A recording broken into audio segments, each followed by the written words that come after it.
ಈ ವಿಡಿಯೋದಲ್ಲಿ good Friday ಆಚರಣೆಯ ಇತಿಹಾಸ ಮತ್ತು ಮಹತ್ವದ ಕುರಿತು ತಿಳಿಸಲಾಗಿದೆ.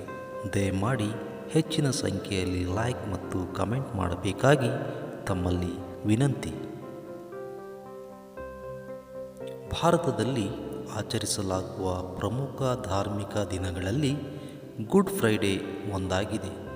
ಇದು ಕ್ರಿಶ್ಚಿಯನ್ ಸಮುದಾಯಕ್ಕೆ ಪ್ರಮುಖವಾದ ದಿನ. ಇದು ಕರ್ತನಾದ ಯೇಸು ಕ್ರಿಸ್ತನನ್ನು ಶಿಲುಬೆಗೇರಿಸಿದ ದಿನವಾಗಿದೆ.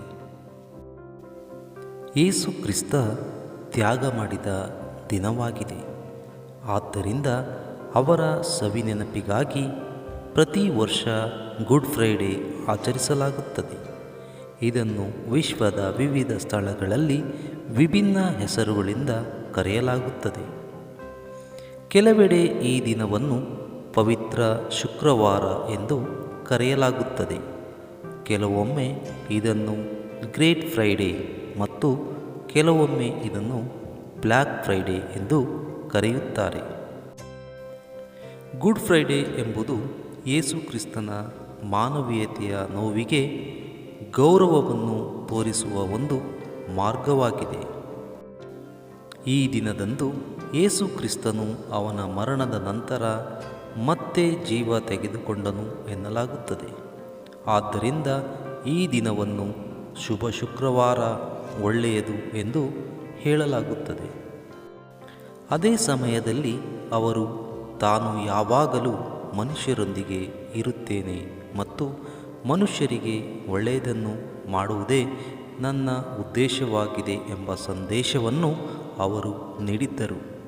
ಇದರಿಂದಾಗಿ ಈ ದಿನವನ್ನು ಗುಡ್ ಫ್ರೈಡೇ, ಬ್ಲ್ಯಾಕ್ ಫ್ರೈಡೇ ಅಥವಾ ಗ್ರೇಟ್ ಫ್ರೈಡೇ ಎಂದು ಕರೆಯಲಾಗುತ್ತದೆ. ರೋಮನ್ನರು ಯೇಸುವನ್ನು ಶಿಲುಬೆಗೇರಿಸಿದ ದಿನ ಗುಡ್ ಫ್ರೈಡೇ. ಯಹೂದಿ ಧಾರ್ಮಿಕ ಮುಖಂಡರು ಯೇಸುವನ್ನು ದೇವರ ಮಗನೆಂದು ಹೇಳಿಕೊಳ್ಳುವುದಕ್ಕಾಗಿ ದೇವದೂಷಣೆಯನ್ನು ಖಂಡಿಸಿದರು. ಯೇಸುವಿನ ಕೃತ್ಯಗಳಿಂದ ಅವರು ಉದ್ರೇಕಗೊಂಡರು. ಜೊತೆಗೆ ಅವರನ್ನು ರೋಮನ್ನರ ಬಳಿಗೆ ಕರೆತಂದರು. ರೋಮನ್ ನಾಯಕನಾದ ಪೋಂಟಿಯಸ್ ಪಿಲಾತನು ಯೇಸುವನ್ನು ಶಿಲುಬೆಗೇರಿಸಲು ಶಿಕ್ಷೆ ವಿಧಿಸಿದನು. ಕಥೆಯ ಪ್ರಕಾರ ಯೇಸುವನ್ನು ಸಾರ್ವಜನಿಕವಾಗಿ ಹೊಡೆಯಲಾಯಿತು ಮತ್ತು ಮುಳ್ಳುಗಳಿಂದ ಕಿರೀಟಧಾರಣೆ ಮಾಡಲಾಯಿತು. ಯೇಸುವನ್ನು ಜರ್ಜರಿತ ಸ್ಥಿತಿಯಲ್ಲಿ ಬೀದಿಗಳಲ್ಲಿ ಮರದ ಶಿಲುಬೆಗೆ ಹಾಕಿ ಗೇಲಿ ಮಾಡುವ ಗುಂಪಿನ ನಡುವೆ ಸಾಗಿಸಲು ಒತ್ತಾಯಿಸಲಾಯಿತು. ಅಂತಿಮವಾಗಿ ಅವರನ್ನು ಮೊಳೆಗಳಿಂದ ಪಾದಗಳನ್ನು ಶಿಲುಬೆಗೆ ಹೊಡೆಯಲಾಯಿತು. ಅವರು ಸಾಯುವವರೆಗೂ ಶಿಲುಬೆಯಲ್ಲಿ ನೇತಾಡುತ್ತಿದ್ದರು. ಇದು ಶೋಕದ ದಿನವಾಗಿದೆ. ಈ ದಿನವನ್ನು ವಿಶ್ವದಾದ್ಯಂತ ಕ್ರೈಸ್ತರು ಆಚರಿಸುತ್ತಾರೆ. ಮಾನವರ ಪಾಪಗಳಿಗಾಗಿ ಯೇಸು ನರಳಿದನು ಮತ್ತು ಸತ್ತನು ಎಂದು ನಂಬಲಾಗುತ್ತದೆ. ಆದ್ದರಿಂದ ಈ ದಿನವನ್ನು ಮನುಷ್ಯರ ಪಾಪಗಳಿಗೆ ಕ್ಷಮೆ ಕೇಳಲು ಆಚರಿಸಲಾಗುತ್ತದೆ. ಜನರು ತಮ್ಮ ಜೀವನದಲ್ಲಿ ನೋವು, ಸಂಕಟದಿಂದ ಮುಕ್ತರಾಗಬೇಕೆಂದು ಪ್ರಾರ್ಥಿಸುತ್ತಾರೆ. ಕ್ರಿಶ್ಚಿಯನ್ ನಂಬಿಕೆಗಳ ಪ್ರಕಾರ ಯೇಸುವಿನ ಮರಣವು ಎಲ್ಲ ಪಾಪಗಳ ಅಂತ್ಯವನ್ನು ಸೂಚಿಸುತ್ತದೆ. ಎಲ್ಲ ಪಾಪಗಳನ್ನು ತೊಡೆದುಹಾಕಿದ ನಂತರ ಹೊಸ ಆರಂಭದ ಸಾಧ್ಯತೆಯಿದೆ ಎಂದು ಇದು ತೋರಿಸುತ್ತದೆ.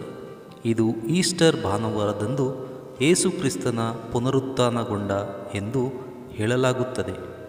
ಸುಮಾರು 2000 ವರ್ಷಗಳ ಹಿಂದೆ ಮಾನವ ಕುಲವನ್ನು ರಕ್ಷಿಸುವ ಜನರಿಗೆ ಸರಿಯಾದ ಮಾರ್ಗವನ್ನು ತೋರಿಸಲು ಲಾರ್ಡ್ ಜೀಸಸ್ ಪ್ರಯತ್ನಿಸಿದನು.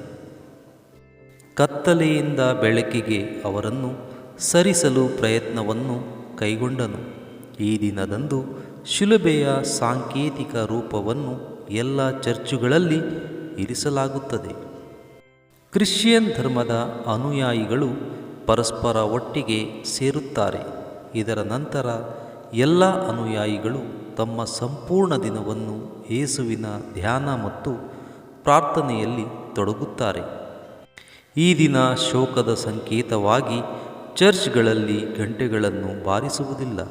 ಗುಡ್ ಫ್ರೈಡೆಯನ್ನು ಆಚರಿಸುವ 40 ದಿನಗಳ ಮೊದಲು ಕ್ರಿಶ್ಚಿಯನ್ ಸಮುದಾಯದವರು ಪ್ರಾರ್ಥನೆಯನ್ನು ಮತ್ತು ಉಪವಾಸವನ್ನು ಪ್ರಾರಂಭಿಸುತ್ತಾರೆ.